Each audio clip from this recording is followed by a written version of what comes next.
Today I would like to talk about how quantities are expressed in French. Uh, this screencast was made on March 2nd, 2013 for my French 1 class. Quantities have a different way of being expressed in French than in English. Let's say we have a precise quantity that we can actually count. In that case, it would be 1, 2, 3, that we can count it, no problem there. But then, if we have a less precise quantity, something like a dozen of roses, une douzaine de, tens of something, une dizaine de, un million de, a million of something, a million people, a million women, un million de femmes. In that category, of course, you're going to have more than the example you see. Then we're going to go to an even less precise quantity, something like une boîte de. If I say une boîte de chocolat, you can still see a box, but you don't know if it's a big box, small box, how many chocolates are actually in the box. But you still see the box. So it's a little bit less precise than when I say tens of something or thousands or dozens of something. I can have in that category un bouquet de, like a bouquet of flowers. I don't know how many flowers are in that bouquet. Une bouteille de, a bottle of wine, for example, une bouteille de vin. I don't know how big is that bottle. Is it a magnum or is it a normal bottle? But it's still a bottle. Un verre de, like un verre de vin. Again, a glass of wine. Again, I don't know how big is that glass. Une tasse de is a cup of, like a cup of coffee. Une tasse de café. So I think you started to see a pattern. As you can see, there is a word here, like the word de, that is common in all of these expressions. Now, if we continue, we're going to go even to an even less precise category. Things like beaucoup de, un peu de, a lots of, a little of.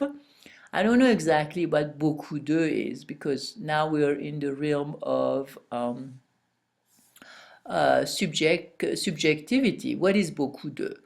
But still, I have to express a certain quantity. That's why I have de, which, as you can see, it's still there. Then in that category, you have assez de, enough of, enough money, assez d'argent, but what is enough money exactly, yeah? And then trop de, a lot, too much of. Again, very subjective, huh? And then we get to the realm of really 100% imprecise, but it's still a quantity. So as you can see, the word de was common, yeah? So here we're going to have de plus an article. So if what you're trying to talk about is feminine, you're going to have de la. If what you're trying to say is masculine, is de plus le, which becomes du, the contraction. If you're talking about something in plural, which would be de plus les, it's going to become the contraction de. If it's a vowel or a mute H, it would be l'apostrophe. So you're going to have de l'apostrophe. For example, je bois de l'eau. I drink water, yeah? Je bois de l'eau. Now, we don't know exactly how much water I'm drinking, but we still have to have a way to show the quantity in French. If I have the plural, for example, it would be probably something like a vegetable, for example. Je mange des carottes. I eat carrots.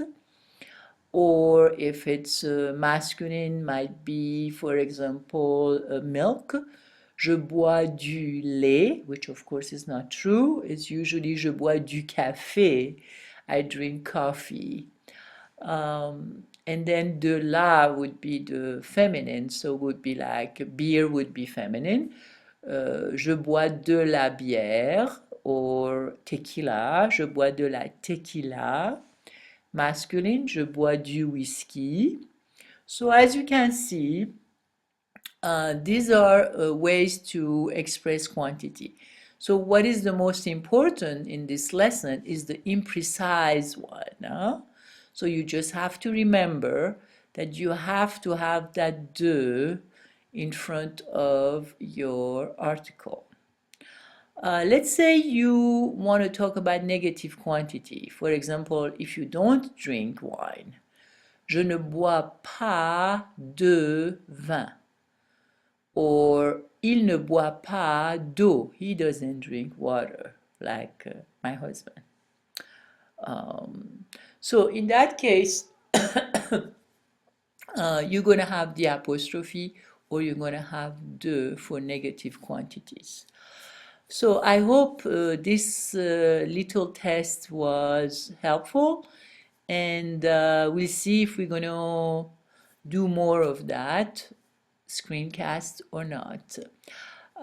Thank you so much, and I talk to you soon. Bye.